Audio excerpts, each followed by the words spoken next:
Moving to a different topic, Mr. President, what does courage look like? What does a face of courage look like? Well, we see it every day on television out of Ukraine. We see individuals leaving their regular lives, grabbing a rifle to defend their nation, and being prepared to die in the process. That's the face of courage. We see the face of courage in the president of Ukraine, an extraordinary individual who was once a rising stand-up comedian, now is a rising stand-up president for his nation of Ukraine, risking his life every day to stay in Kyiv and to be there to inspire his people to resist Putin's barbaric invasion of that country. We're going to see that tomorrow in a joint session of Congress. It's the first Zoom joint session of Congress that I've ever been in attendance, and I'm glad we're doing it.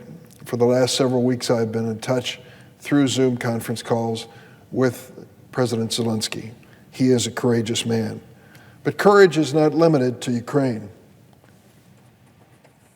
An event occurred yesterday in Moscow, which bears our approval and consideration.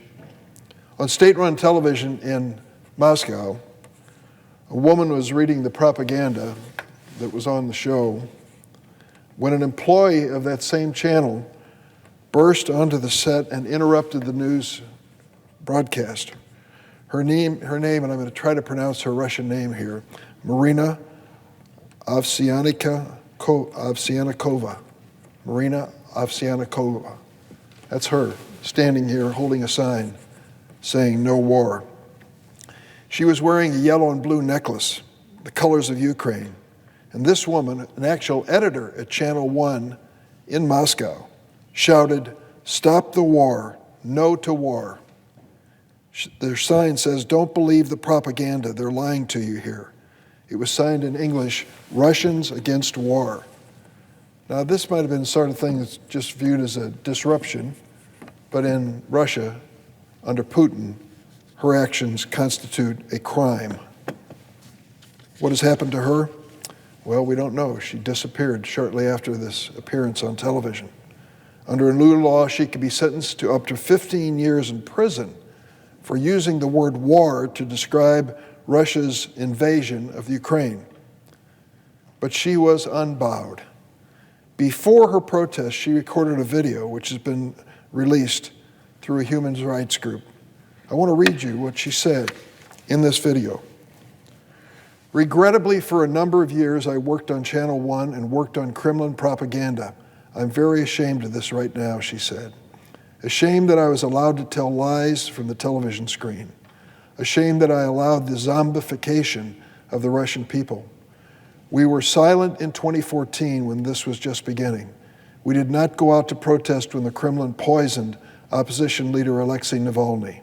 She continued, and I quote, "We are just silently watching this anti-human regime, and now the whole world has turned away from us." She told her countrymen and women, and I quote, "Only we have the power to stop all this madness.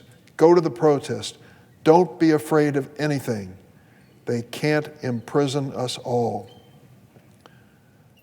Mr. President, I believe that if more ordinary Russians knew the truth about what Vladimir Putin is doing in Ukraine, they would join her protest. Russian media aren't reporting the truth, that Russia has lost more soldiers in the first 20 days of its invasion of Ukraine than America lost in 2 wars in Iraq and Afghanistan. And Russian media aren't reporting on Russia's war crimes in Ukraine, like the horrific shelling last week of a children's and maternity hospital in Mariupol. Yesterday, we learned that the injured woman on the stretcher in this photo had died, as had her baby. It was a type of outrage which the American people will never forget and shouldn't. This was an intentional target, this maternity hospital, by Putin. He's bombed health clinics and hospitals across Ukraine. That's the type of person he is. That's the type of war he wages. That's the type of war criminal he is. Every one of these attacks is a violation of international law. At least 3 facilities that serve women and children have been subject to attack, and innocent civilians have been killed. Throughout Ukraine, continued explosions and the threat of shelling have forced hospital staff to move critically ill children and other patients into bomb shelters in the basements. Children suffering from cancer, wartime injuries, and other serious conditions have been forced to move to western Ukraine by bus and train. Throughout Ukraine, critical medications, insulin, cancer drugs, and other infusions are in short supply. But the world is responding. We've seen an outpouring of revulsion against Putin and his war crimes. But we've also seen an outpouring of compassion as governments and ordinary citizens step forward to aid Ukraine. Last Wednesday, a group of 9 doctors and nurses from the Chicago area flew to Poland to volunteer to help Ukrainians fleeing the war. They brought with them 167 suitcases filled with medicines and medical equipment. Advocate Christ Medical Center in Oak Lawn, Illinois, donated nearly $500,000 in equipment, all paid for in donations raised in just 72 hours. The group included Ukrainian Americans, Lithuanian Americans, Polish Americans, Syrian Americans, and Pakistani Americans. The trip was organized by a nonprofit group called Med Global.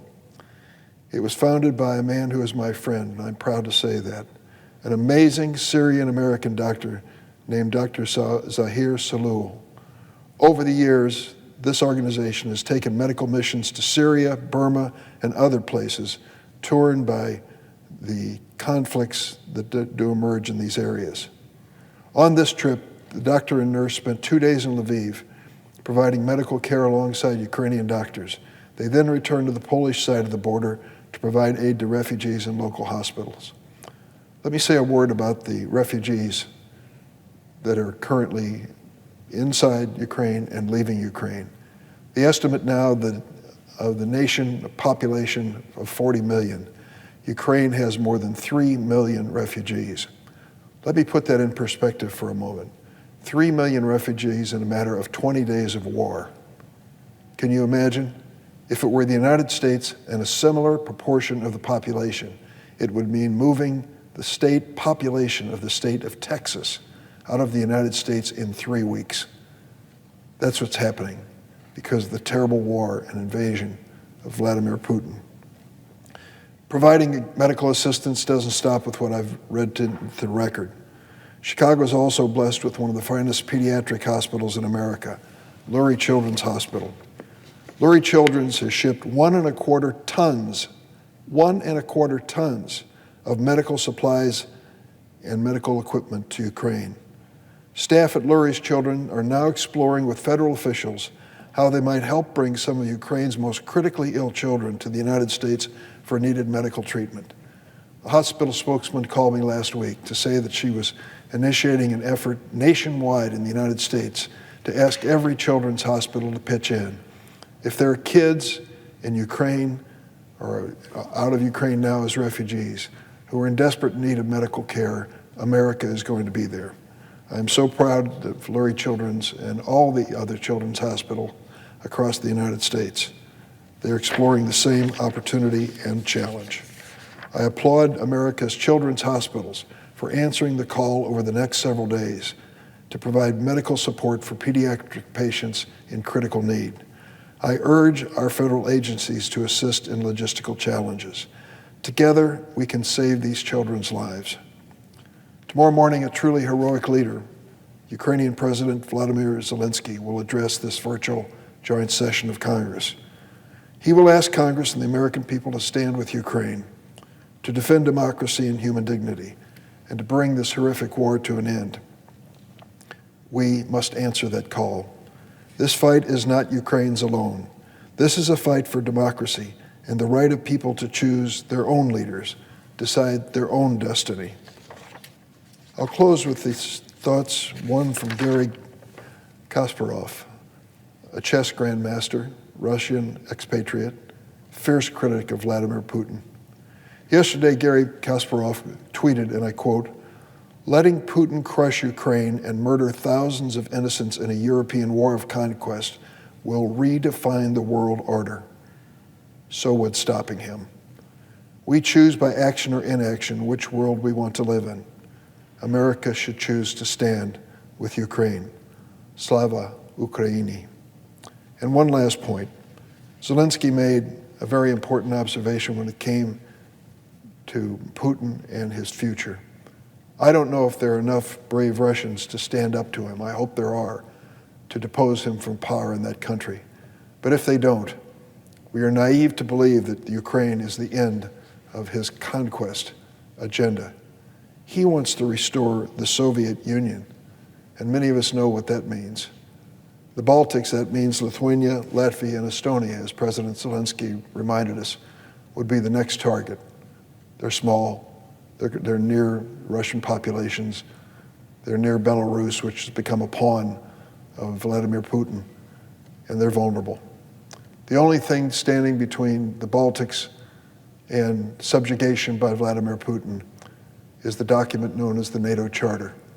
It's an agreement of an alliance where every nation under that flag will stand to defend the other under attack.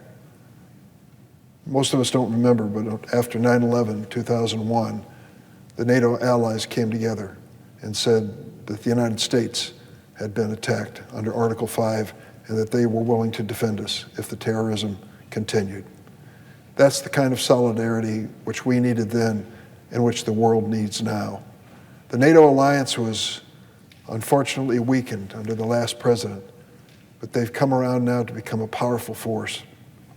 Just last week on Thursday, 10 of the ambassadors from European nations gathered in a room and talked to us about their solidarity behind our effort to support Ukraine. It was a positive meeting, a good feeling, and I'm glad that the NATO forces understand their responsibility and are prepared to defend these countries that are involved. One last point I want to make, because it is so outrageous, I believe it should be reported.